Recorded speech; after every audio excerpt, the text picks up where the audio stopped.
Buenas noches para mis hermanos, un abrazo en Cristo. No dejemos de orar por la hermana Mercedes, una mujer virtuosa realmente.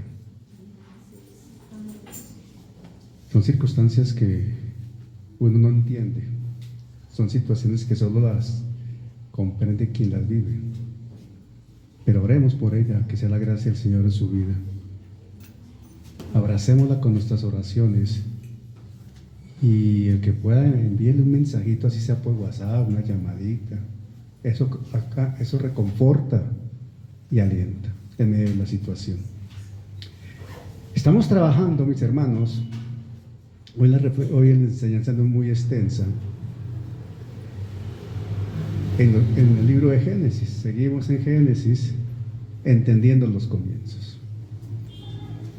Las 7 dimensiones de la antropología bíblica. Y déjenme decirles, como preámbulo, que en la ciencia, en el contexto científico, en la intelectualidad humana, en el conocimiento del hombre, la antropología es la ciencia que estudia al hombre, justamente. Y desde esa perspectiva, es curioso cómo se intenta reducir al hombre como si fuera un subproducto, un azar biológico. Surgió de algún lado, por evolución. Pero la Iglesia del Señor está llamada a proclamar todo lo contrario. A exponer una antropología desde el contexto bíblico y a evidenciar que la Escritura nos permite estudiar al hombre desde la perspectiva del plan perfecto de Dios. Debemos ser responsables con eso. Sobre todo con los muchachos que están en colegio, para ellos es difícil por el tipo de enseñanza que se les da. Los adultos estamos al frente de nuestros hijos y nos llega con las tareas, con preguntas, y a veces los muchachos quedan confundidos, pero en la iglesia me dicen esto, pues en el colegio me dicen aquello, ¿verdad o no? Hay que tener mucha sabiduría para abordar esos temas, explicarle a los muchachos, a los niños, la situación desde la perspectiva bíblica. Hay que tener mucha sabiduría. Con los más creciditos, los que están en la universidad, por ejemplo, más aún, más complejo. Porque ya hay un nivel de influencia mucho mayor alrededor.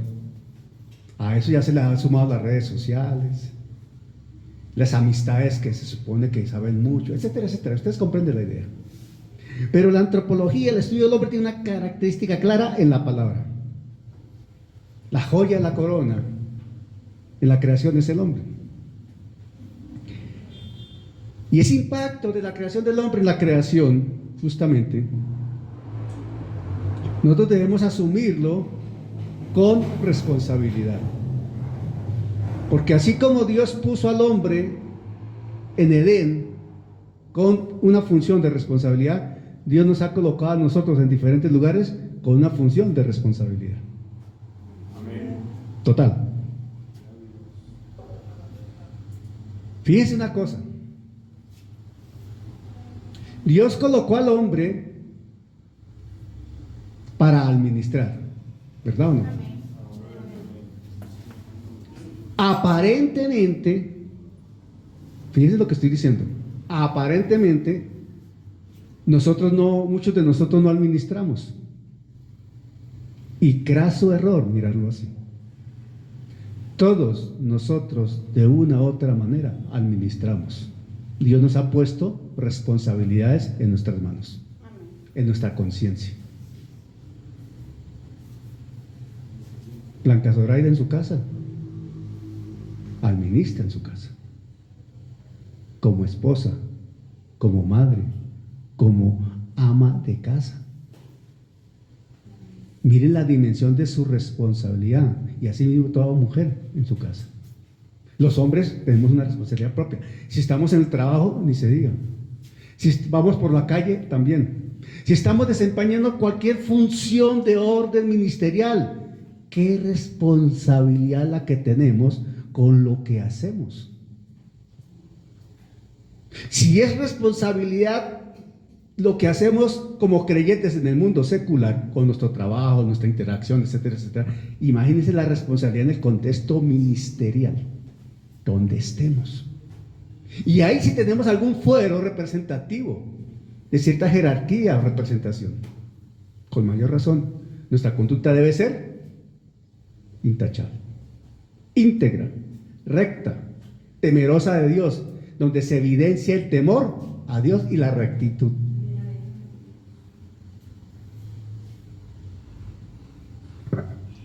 Cuando hablamos en Génesis 1, 26, 27, y en ese segmento de lectura 1, 26, 27 dice: y creó Dios al hombre a su imagen, a imagen de Dios lo creó, varón y hembra los creó. Hemos entendido la gracia de Dios con el hombre, y en particular con cada uno de nosotros, porque se hace extensivo a cada uno de nosotros esa gracia y amor, ¿verdad? Se hace extensivo a cada uno de nosotros. Hoy mi hijo David Josué está cumpliendo años. Nuestro muchacho llega a 24 años. Ha llegado a 24 años. Y a veces decimos jocosamente con Elizabeth, una manera jocosa de decirlo, se nos creció el chino. Y recordamos dos hechos y quiero compartirlos con ustedes como testimonio. Recuerdo muy bien aquella escena cuando Elizabeth sospechó que estaba embarazada. Y nos fuimos para un laboratorio, ¿recuerdas, mi amor? Y en ese momento habíamos dos parejas esperando el resultado. Una pareja joven y nosotros. Y le entregan primero el resultado a Elizabeth. Y esa mujer hace eso y se lanza y me da un abrazo y un pico y esa felicidad. ¡Ay, sí! Estamos maravillosas. Y sale con el resultado la otra pareja. Le dan el resultado y esa niña casi se desmaya. ¡Ay! No puede ser. Y el muchacho dice: ¡ay! ¿Ahora qué vamos a hacer? Número 1. Número 2. En el hospital. Cuando aquella noche, aquella doctora se acerca y me dice: tu hijo, David Josué, tu hijo no responde a la sensibilidad de la luz, queda ciego, neurológicamente mal. Y entre la conversación, palabras más, palabras menos, me dijo: prepárate, ni hijo ni esposa.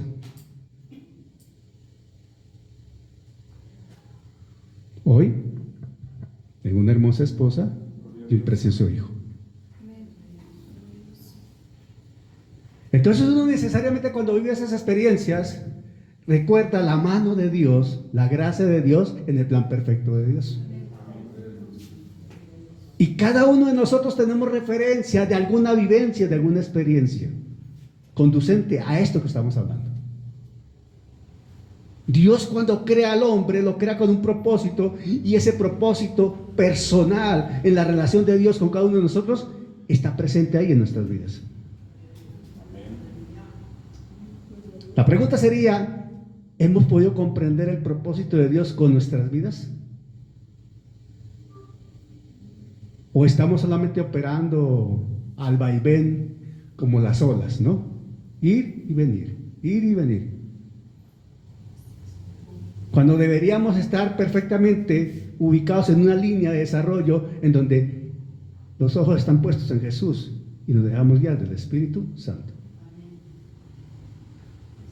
Por eso, cuando hablamos del hombre escogido, el hombre creado, el hombre formado, el hombre hecho,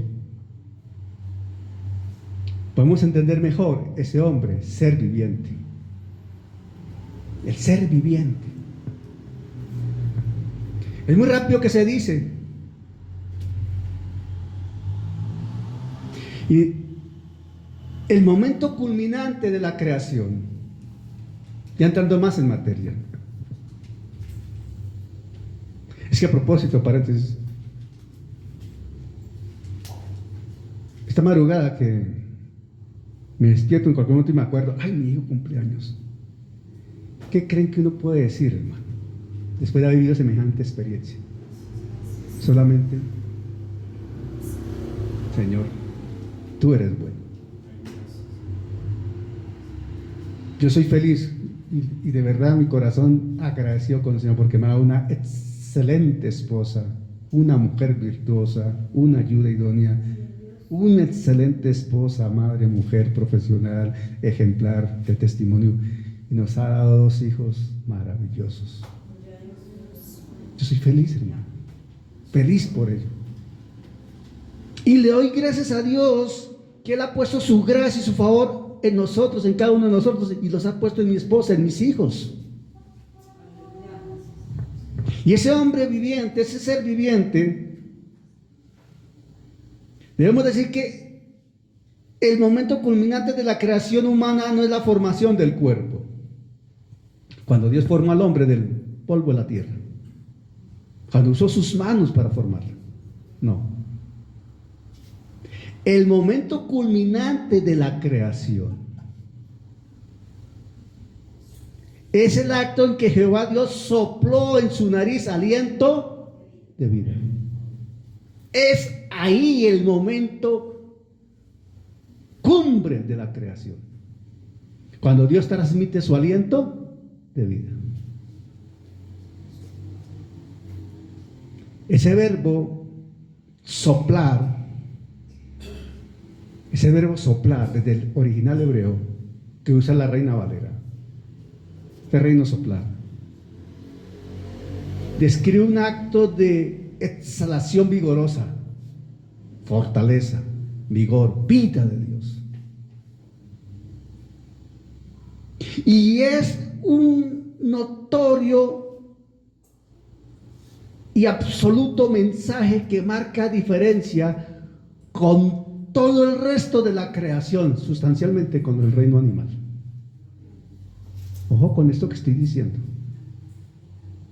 Dios creó los animalitos, sí, pero sobre los animalitos no sopló aliento de vida. Esto es fundamental entenderlo para poder enseñar y asimismo volver a entender y asimilar que los animalitos, son criaturas, pero no podemos levantar a los animalitos al nivel de nosotros. Como mucha gente, la sociedad hoy día lo hace, los hijos peludos. Hay unas barbaridades en la sociedad contemporánea que uno no las puede, o sea, las entiende porque la palabra a uno le ayuda a entender eso, pero uno dice, Señor, ¿hasta dónde? ¿Qué más? Ejemplo, un multimillonario en los Estados Unidos, a uno le da risa inicialmente, dice, este hombre estaba loco. Sí, loco completamente. Un multimillonario en los Estados Unidos le dejó su herencia a su perro. Da risa, pero es una locura, una cosa llevada a los cabellos. Y le nombra albacea y el perro es el heredero. Gente que va y registra en una notaría a su mascota con nombre y apellido. ¿Qué es eso?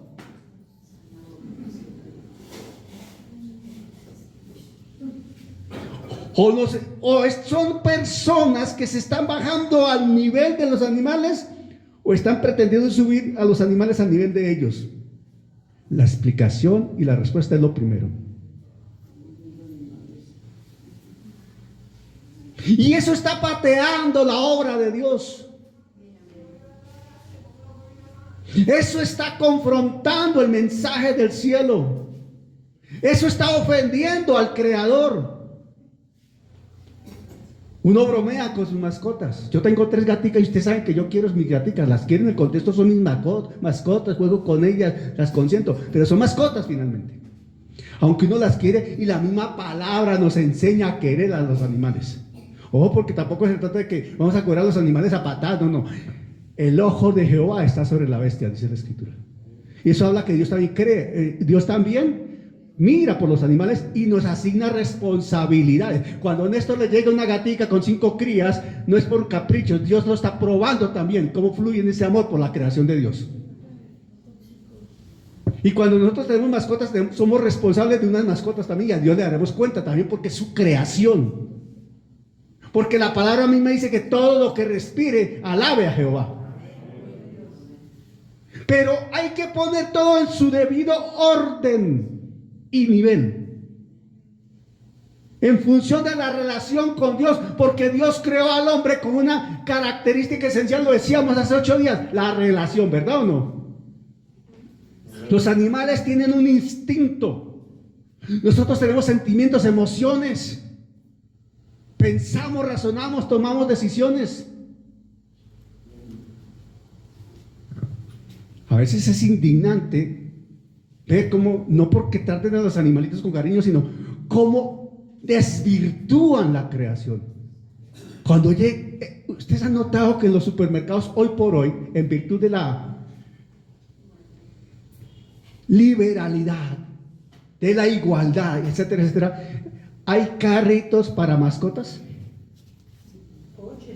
coches para mascotas, entran a hacer mercado con la mascota.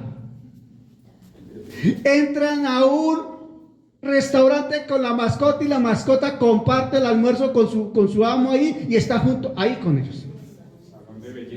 Sí. Y ahí donde se encuentren 2 mascotas, a ver cómo se tratan.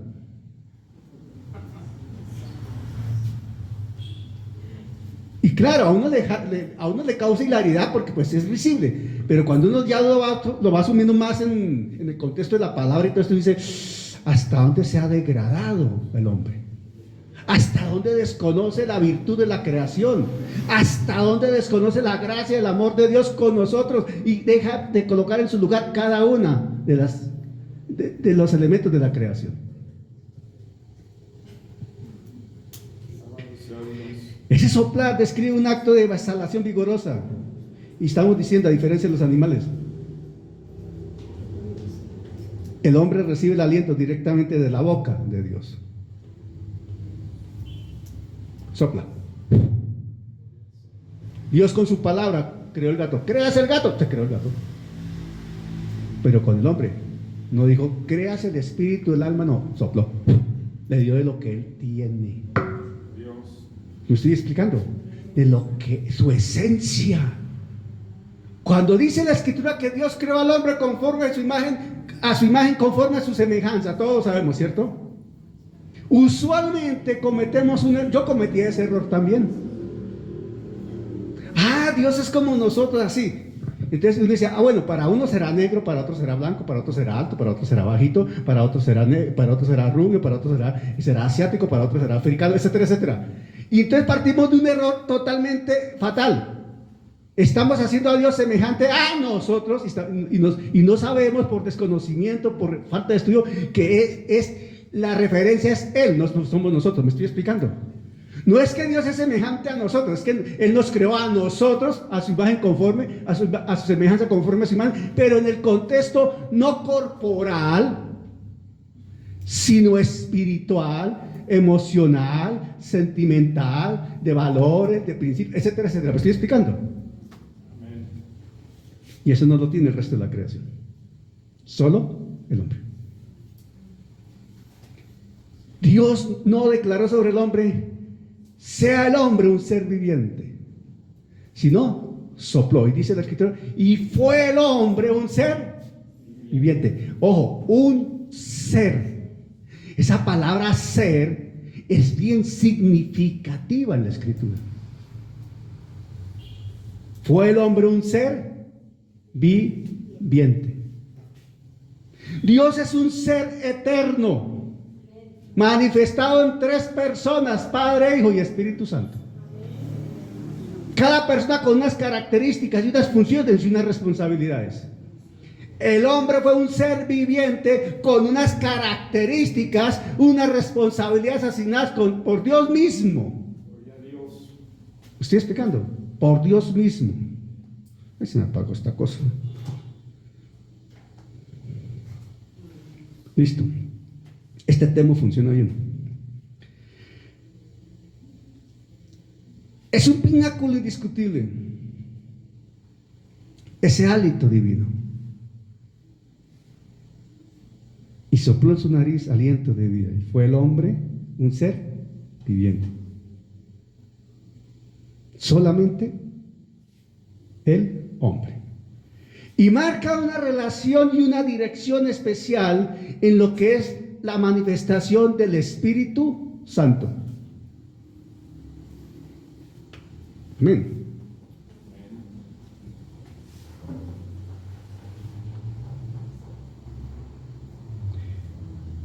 Es una manifestación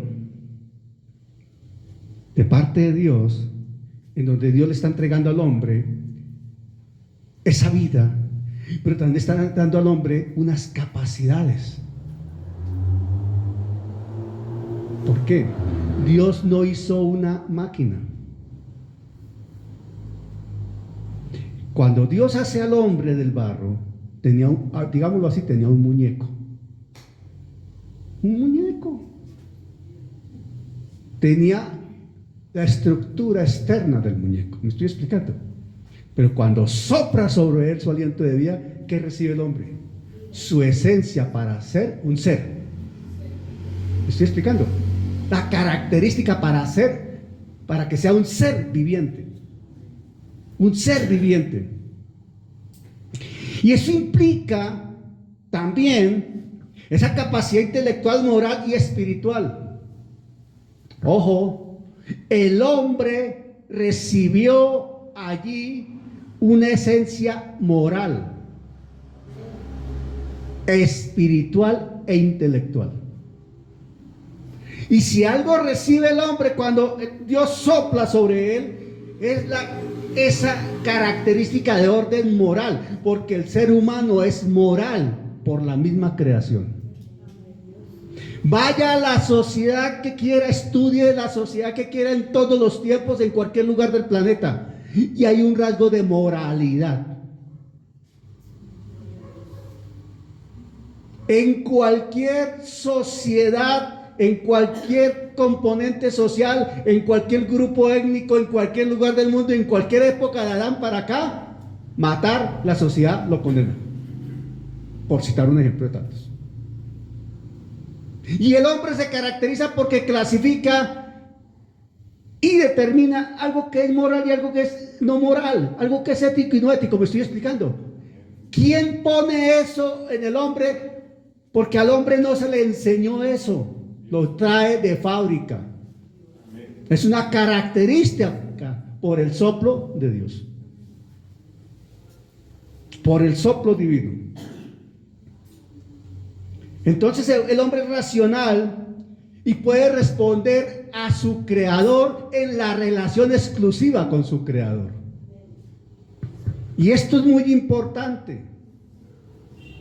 Cuando Dios sopla aliento de vida sobre el hombre, establece la condición vital, esencial, fundamental, determinante para la relación de él con el hombre.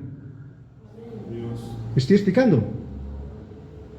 Porque Dios no se va a relacionar con un muñeco de barro. Dios no se va a relacionar con el león. Dios no se relaciona con la jirafa. Dios no se relaciona con el hipopótamo. Dios no se relaciona con la hermosa mariposa que primero era un gusano. Dios no se relaciona con qué hermoso árbol de fruto. No, Dios se relaciona con el hombre donde hay vida y la vida de él. Donde hay espíritu, alma, sentimientos, emociones, capacidad de decisión y amor de la gracia divina. Y eso marca la total y absoluta diferencia. Relación. Por eso nosotros no trabajamos, ni militamos, ni estamos en una religión. Nosotros nos caracterizamos porque estamos esencialmente en una relación con Dios mediante Jesucristo, porque somos parte de Cristo. Y no pudiera ser así si nuestro espíritu no hubiese nacido de nuevo. Cuando Dios crea al hombre, allá en el momento de crear al hombre, obviamente ese hombre tenía la vida de Dios plena y está en total y absoluta relación con Dios, porque estaba ¿en dónde? En Edén. ¿Verdad o no?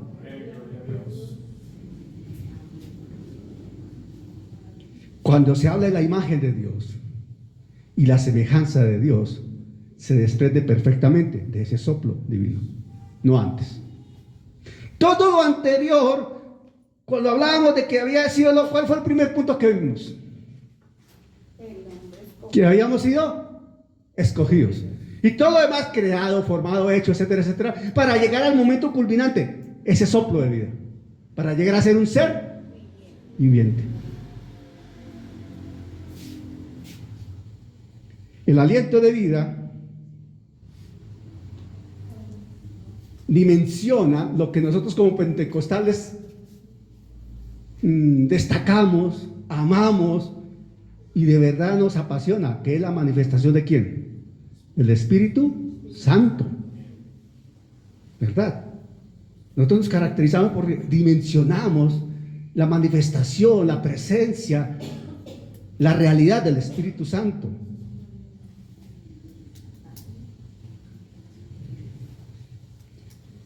Cuando Dios exhala, y mira otra cosa que es aquí increíble. Atención. Cuando Dios crea al hombre, cuando Dios forma al hombre, toma el barro, toma el polvo y lo forma. Está el muñeco ahí. Pero cuando Dios exhala, sopla sobre él aliento de vida, está exhalando sobre ese barro, sobre ese polvo formado, sobre ese muñeco, está exhalando la chispa espiritual que hace al hombre eterno. Ojo con eso. El hombre no tendría la condición, no hubiese recibido la característica de ser eterno si Dios no sopla su aliento de vida. Nos hubiésemos quedado ahí como un muñequito.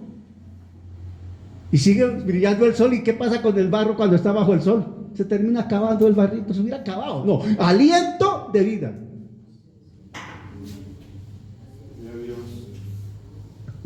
¿Alguien se ha preguntado de qué tamaño era el muñeco que hizo Dios? Pues yo me imagino que de un hombre natural, ¿no? Un hombre adulto, digo yo. Yo me lo imagino así, debió ser un muñecote de 1,75 por ahí, no sé qué. Pero más allá de eso, sopló aliento de vida. Le dio la eternidad. Porque lo primero que Dios establece es esa condición de un ser viviente en la vida perfecta de Dios. Ahora, como Dios creó al hombre, le transmite aliento y aliento de vida, Dios transmite varios tipos de vida. ¿Cómo así? Sí. La vida biológica. Dios le transmite al hombre la capacidad, la característica, la esencia única de nacer un día, biológicamente.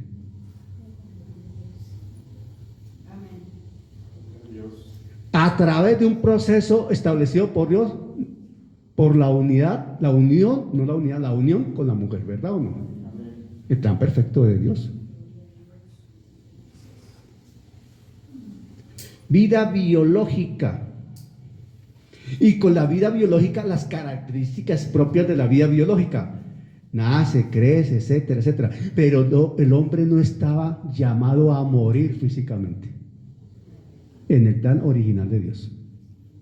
La muerte física es respuesta o causada por el pecado, la desobediencia.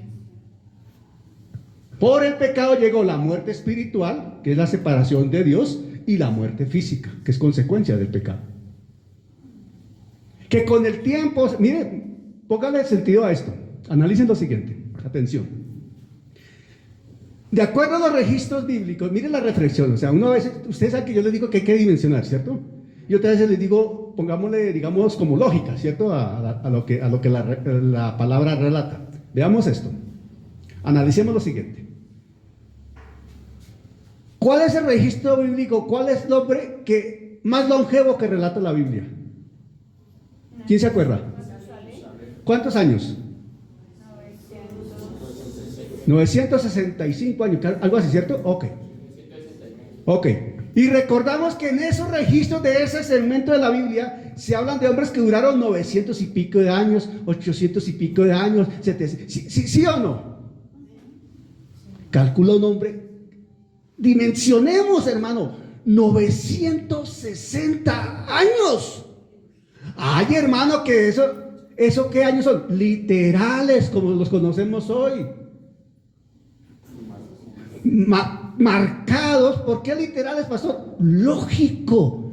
¿Qué determina hoy en el calendario actual un año?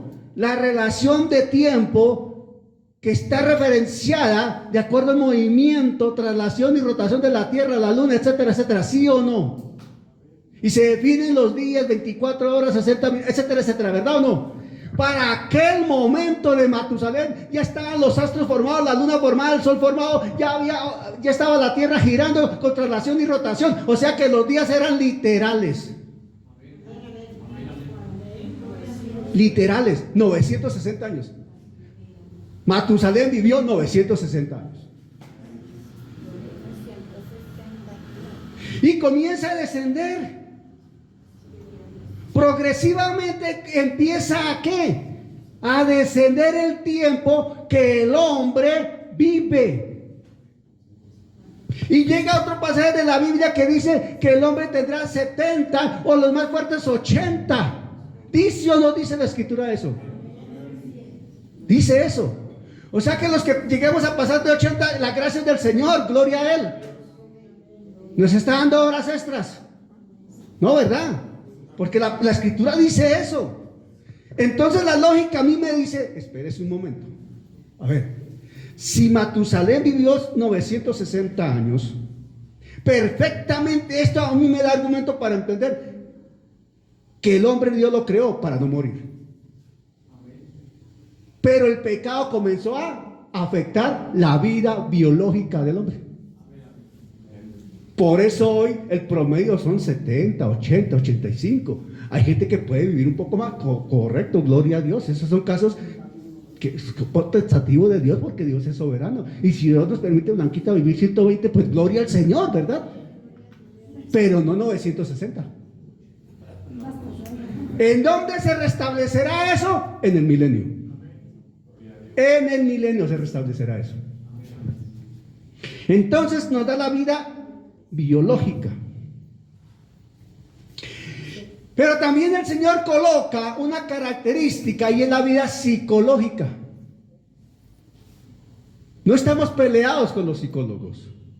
No estamos peleados con los sociólogos. No estamos peleados con los médicos. No estamos peleados con las ciencias humanas, aún la antropología. No. Nosotros rechazamos la manipulación de la ciencia, de ese tipo de ciencias, para desvirtuar la fe o manipular la fe, que es completamente diferente. Pero si en un momento uno necesita el apoyo de un profesional de la psicología para llevar a cabo un proceso de restauración, debe apelar a ello, porque para eso estudiaron. Y si este profesional de la psicología es cristiano, por mayor razón. ¿Me estoy explicando? O sea, no estamos peleados con ellos, pero hay que tener razón, virtud, sabiduría para acudir a esas metodologías, a esos métodos, a esas terapias. ¿Me estoy explicando? Por eso uno debe ser sensible, porque muchas veces y en muchos púlpitos, lo que se transmite desde los púlpitos es pura psicología, pura autoayuda, motivación, etcétera. Ustedes saben de qué estoy hablando, ¿sí o no? Y se sale completamente de lo que la Escritura enseña, porque ese no es el propósito de Dios. Pero sí, el Señor creó la vida psicológica, porque hay una autoconciencia, hay emociones, voluntad, intelecto. Y se altera, se afecta y se enferma, ¿o no, doctora? Con la vida psicológica está asociada también la vida, el aspecto psiquiátrico. Y de verdad hay situaciones difíciles en personas que tienen conductas donde se nota perfectamente que su situación mental está afectada. Y lo más grave es que mucha gente no lo acepta, teniendo cómo ser tratada y atendida. Y debería aceptarlo, ir y revisar si se va a dar cuenta que tiene manera de superar esos problemas. Porque perfectamente sus conductas lo determinan, que es clarísimo. Uno ve la conducta de una persona, inmediatamente percibe ese perfil. Entonces está esa psiqui, esa vida psicológica.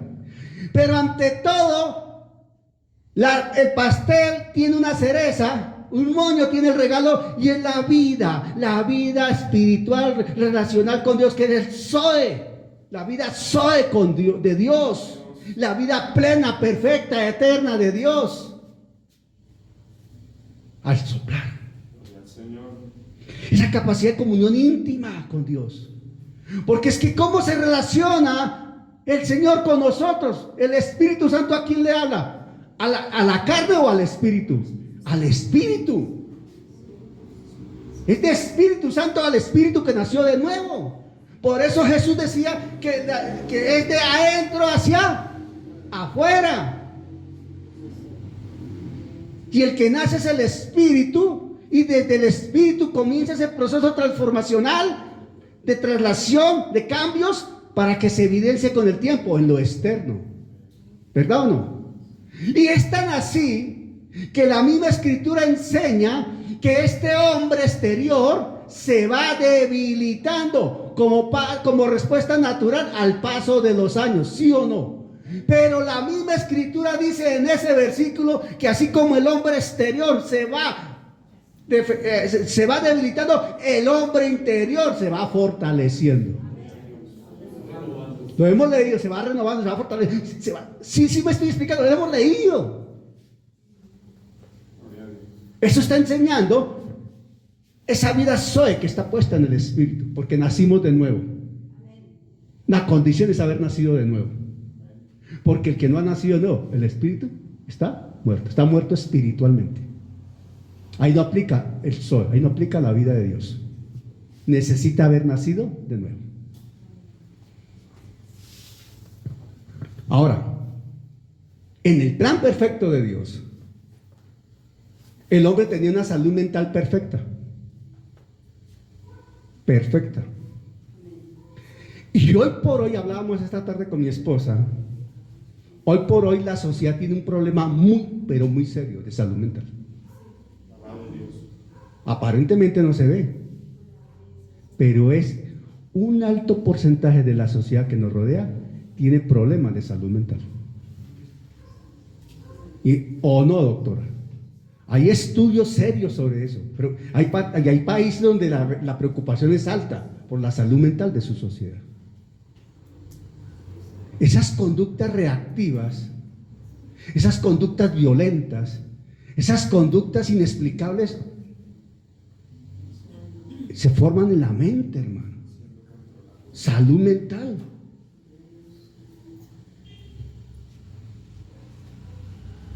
Es lo que la ciencia llama el orden psiquiátrico, cosas de esa naturaleza.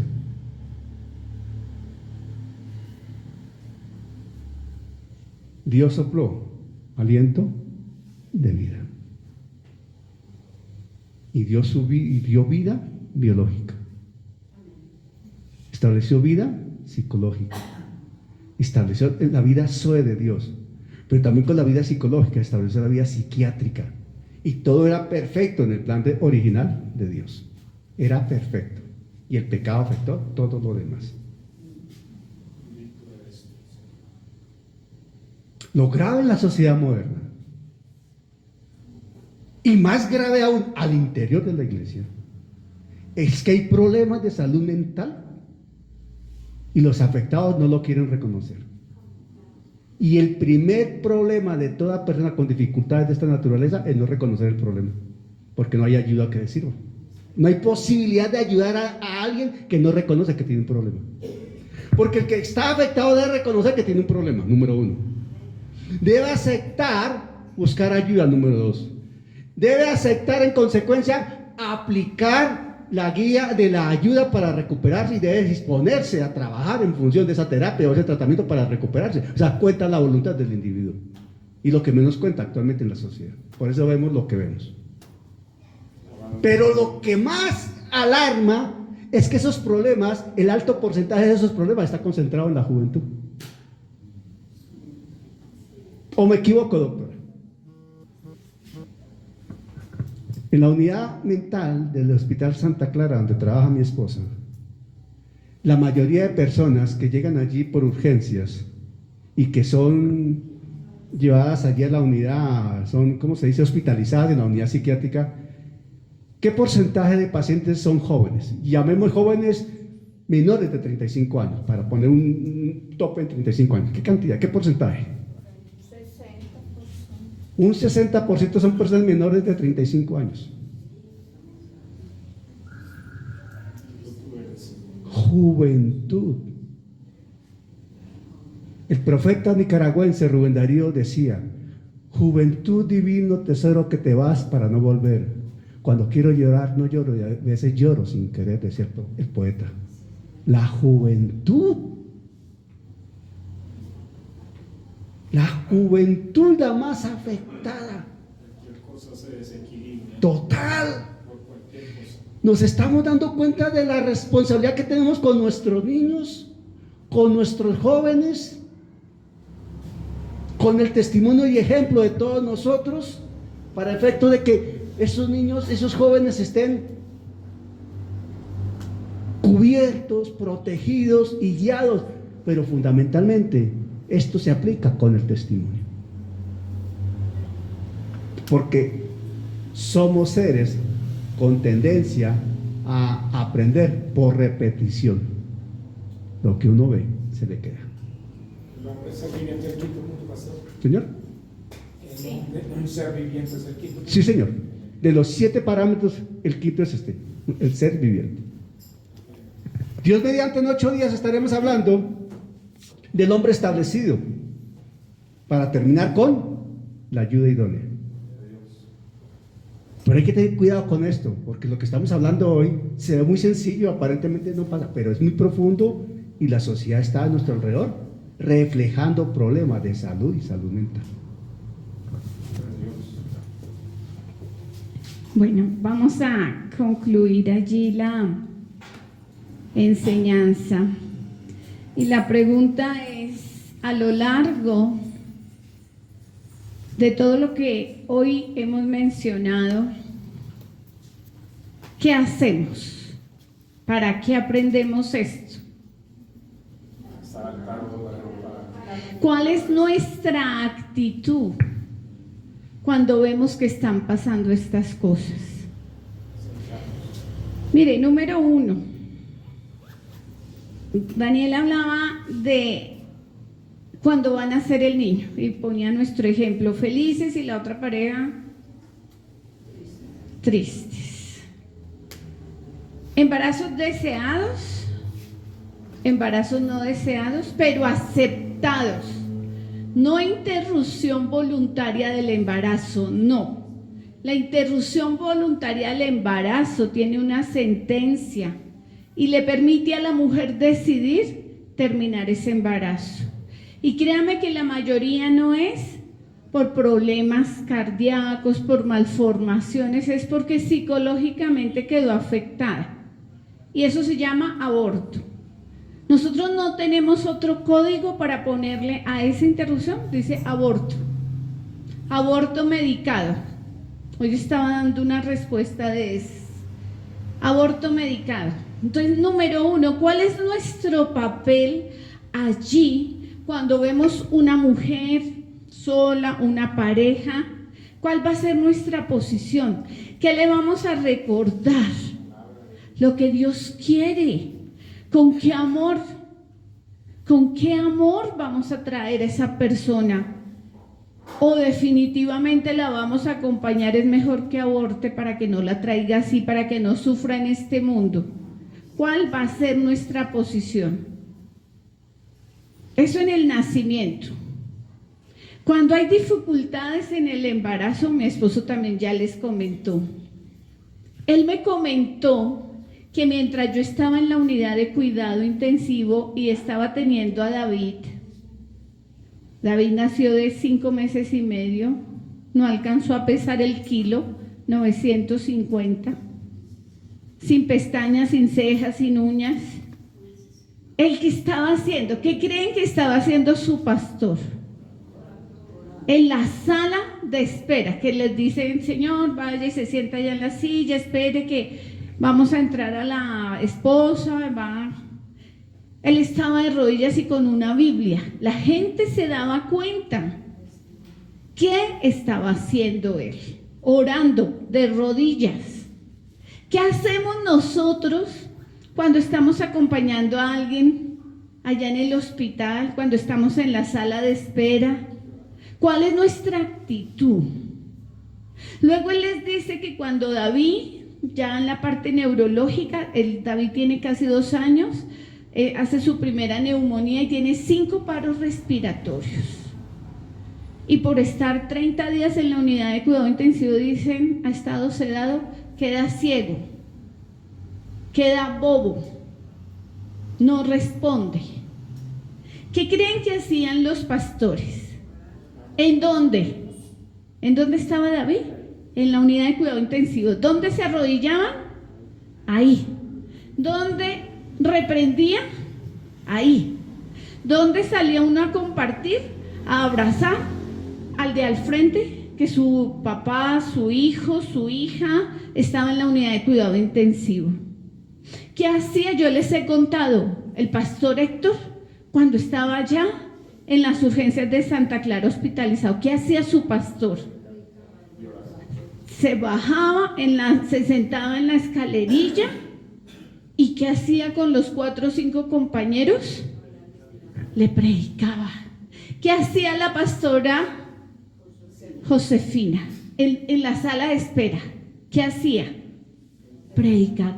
Miren, esto que estamos aprendiendo con el pastor del libro de los comienzos, de la antropología del hombre, tiene un factor motivador. Usted está aprendiendo un poco más, usted ya no le va a creer a todas esas corrientes que venimos del mono, que somos generación espontánea, que el Big Bang, que eso explotó. No, usted ya está aprendiendo con él el orden de las cosas. ¿Pero para qué? ¿Para qué? ¿Cuál es nuestro papel? ¿Cuál va a ser nuestro testimonio? ¿Cuál va a ser nuestro actuar allá? Que nos digan locos. El día que David hizo 5 paros seguidos, nosotros, chao, doctor, papá, mamá, ¿ustedes para dónde van? Casi me quedo sin paciente. Sabemos que David Josué tiene la promesa, nos vamos. Pero no, ustedes no se pueden ir. Claro que sí, nosotros sabemos que David va a estar bien mañana. Estamos orando por ustedes, doctores. Chao. ¿Ustedes creen que la gente, qué hace uno? Se bota, chilla, se desespera. ¿Por qué, Señor? ¿Por qué? No, pero se nos tiene que notar. ¿Nos llaman locos? Sí, pero es que hemos creído al autor y consumador de la vida. Ya aprendimos en el número 1 que Él nos escogió. En el número 2, ¿cuál fue? En el número 2, Él nos creó. En el número 3, Él nos formó.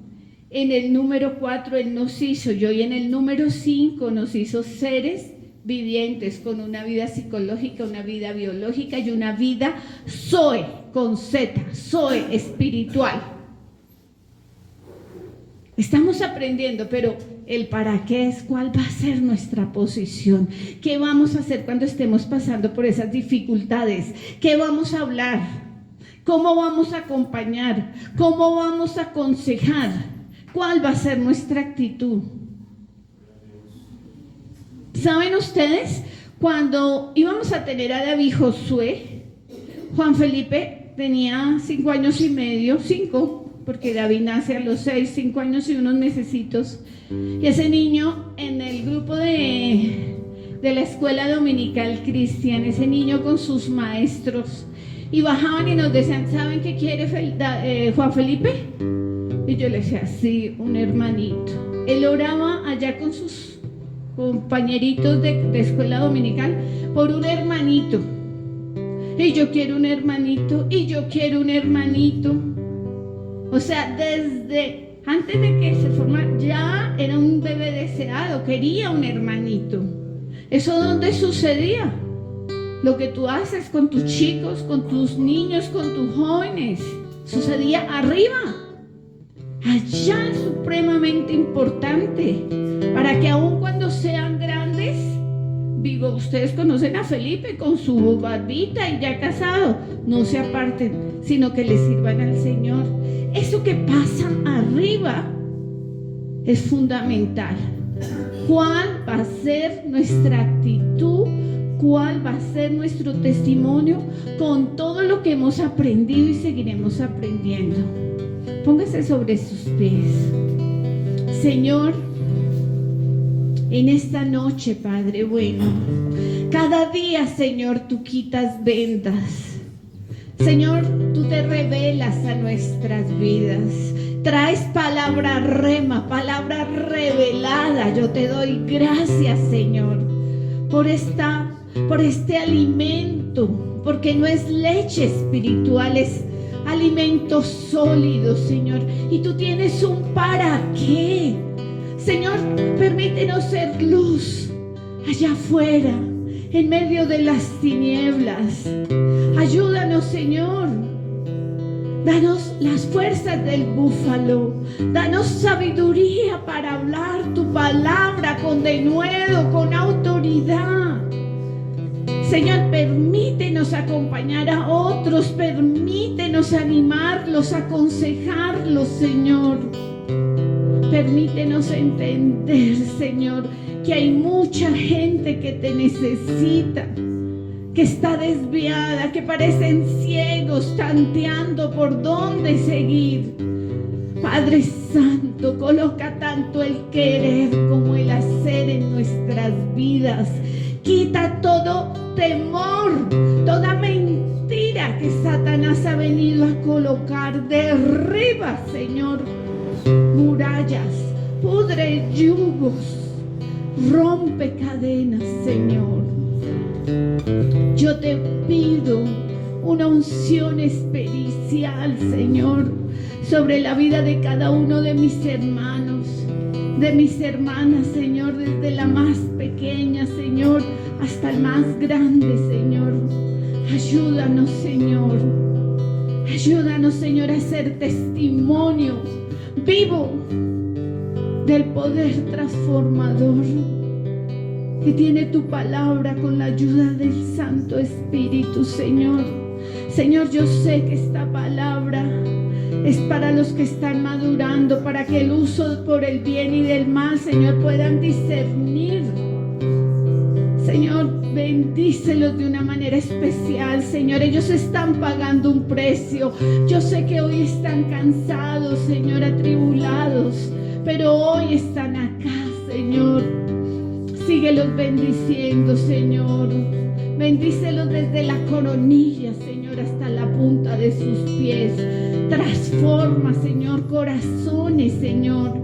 Y ayúdalos, Señor, a hacer una extensión, cartas abiertas para ser leídas, escritas por el dedo de Dios. Señor, gracias por cada uno de ellos, de ellas, Señor. Úsalos en sus casas, en sus trabajos, en la cuadra, en el vecindario, Señor. A los más chicos, úsalos en sus colegios, en las universidades, Señor. Señor, no permitas que nos quedemos callados, Señor. Ayúdanos, Señor, a abrir nuestra boca. Tu palabra dice que tú solamente abramos nuestra boca, que tú la llenarás. Ayúdanos, Padre Santo. Te hemos orado, Señor, en el nombre de tu Hijo Jesús. Amén y amén.